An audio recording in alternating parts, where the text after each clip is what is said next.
Moi, dans la vie de tous les jours, je suis directeur de maintenance chez Mitchell & Kuhn, où on se trouve présentement. Très, très bon employeur dans le domaine de l'emballage, là, qui nous donne beaucoup de latitude pour permettre de concilier les courses et les loisirs et le travail, bien sûr. À partir de l'âge de 12 ans, j'ai acheté Je coupais des gazons, on faisait plein de petits travaux pour ramasser des sous. Je me suis acheté une première chaloupe, mais le but, c'était d'être sur l'eau. Après ça, on a tombé à 16 ans, on a acheté le premier bateau sport qu'on a commencé à modifier. Puis on n'a jamais arrêté. Puis je dirais dans les années, je pense en 2010, j'ai découvert vraiment les régates. J'étais pas un gars de la région, je venais de la Rive-Sud, dans le coin de Verchères. Puis j'ai découvert le sport des régates, ça n'a pas été long. De 2010 à 2011, on a embarqué dans le sport assez vite. J'ai commencé en 350. J'ai été la première recrue à commencer en 350 en 2011 à Saint-Félicien. Cette année-là, j'ai conduit également en 5 litres. Je faisais les 2 classes. Au volant, j'avais un Jones en 5 litres. Puis je conduisais pour Stéphane Racine le H44 Napa Valleyfield à l'époque, aussi en 2011. Cette année, avec les restrictions, on se donne comme objectif de s'en aller, finir toutes nos courses, finir nos restrictions au plus vite. On va les avoir finies pour Valleyfield. Après ça, on va pouvoir commencer à ouvrir la machine un peu plus. Là, on est allé avec un setup un petit peu plus conservateur le temps que les restrictions se fassent. On va sur la fiabilité, mais on va finir dans la première moitié des équipes de Grand Prix. Avant d'embarquer dans le bateau, à chaque fois, là, mon petit rituel, je me sauve, je m'en vais prendre ma marche, je décompresse ou je stresse. Je suis pas trop clair à quel feeling que j'ai à ce moment-là. J'écoute Eminem, Lose Yourself. Je ne sais pas pourquoi, c'est arrivé à un moment donné. Puis ça a bien été. Depuis ce temps-là, on a tombé superstitieux. Fait que la musique dans les oreilles non-stop jusqu'à temps qu'on embarque dans le bateau. J'en ai trop. J'ai trop de beaux souvenirs. Je peux pas en nommer un. C'est difficile. Dans les courses, que ce soit une bataille avec Marc Lecomte à Brockville il y a 3 ans, bataille avec Sylvain Campeau il y a 2 ans à Bois-Arnois, qu'il luttait pour son championnat. À Lonceau, une fin de semaine qu'on a fait 2 premières, une deuxième. Juste les yeux de mon père quand je suis arrivé au quai, ça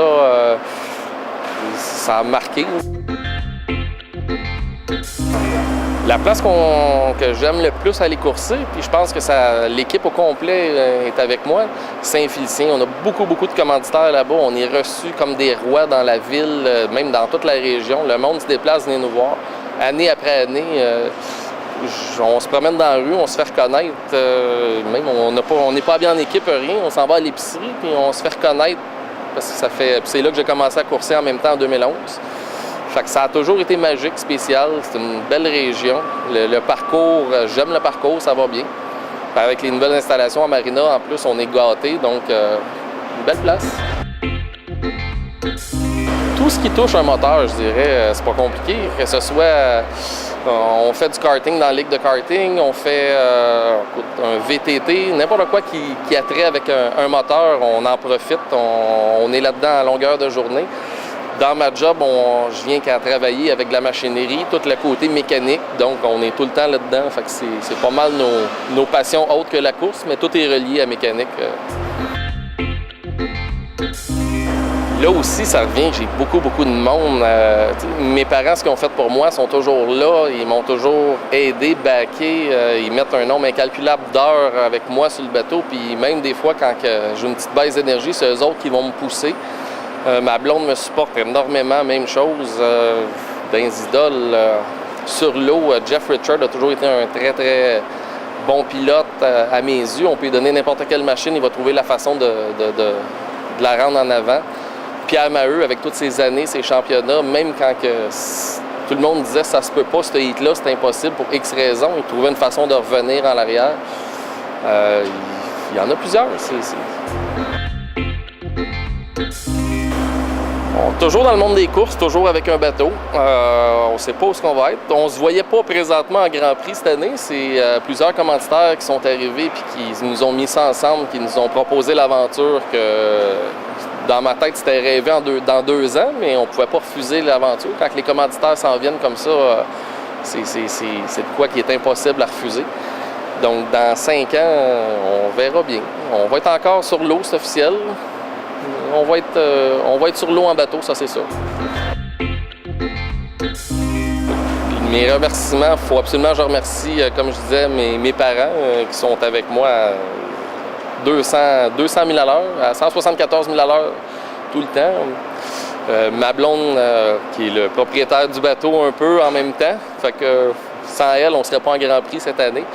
Les commanditaires qui sont là, toute la gang de Saint-Félicien, le Subway, le Mike's, IGA à Saint-Félicien qui nous aident depuis le début. Napa Valleyfield, depuis le début, ils nous ont jamais lâchés, ils ont tout le temps été avec nous autres. ProLab est là aussi. Les Jardins Brisson, Edge Lettrage, c'est tous des commanditaires qu'on n'a jamais perdu un commanditaire en 50 courses. Plus, vous allez le savoir prochainement, là, il y en a 2-3 qui se sont rajoutés, qui vont se greffer à nos commanditaires de longue date, là. On cherche plus un partenariat à long terme que juste une fin de semaine ou un commandite de fin de semaine ou d'une année. C'est pas ça, il faut être là à longue date. Boucherie Mario est revenu, bien pas revenu, mais est toujours là cette année à nous gâter à chaque fin de semaine. Donc, nos commanditaires sont très, très importants pour nous.